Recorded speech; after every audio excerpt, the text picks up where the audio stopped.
కార్యకర్తలను అదేం తిన్నవల తిననీయకపోయేటప్పటికి వాళ్ళకి చేతిలో పైసలు లేవు. ఎక్కడో ఒక 10% మందికి కొన్ని పనులు దక్కినాయి. ఆ 10% మందికి బిల్లులు ఇవ్వాలి. దీంతో ఇదివరకు చంద్రబాబు నాయుడు 30 మందికి పెట్టారు, 70 మందికి పెట్టలేదని కోపం వచ్చింది. బిల్లులేమో 100కి 60 మందికో 70 మందికో ఇవ్వలేదని కోపం వచ్చింది, లేదా వాళ్ళు అన్యాయం అయ్యింది. ఇక్కడ 100కి 90 మందికి పని నష్టం జరిగింది.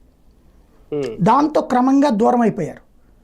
ఈ వాలంటీర్ ఇప్పుడు ఇవాళ ఉంది, లోకల్గా ఉన్న తెలుగుదేశం కార్యకర్త నీకు రేషన్ కావాలా, నీకు కార్డు కావాలా, నీకు ఆ పథకం కావాలా, నేను మాట్లాడతానని కార్పొరేటర్ దగ్గర తీసుకెళ్ళడము, ఆ పైకి తీసుకెళ్ళడము జరుగుతుంది. వీళ్ళ వెనకాల పడుతున్నారు, కార్యకర్తల వెనకాల జనం.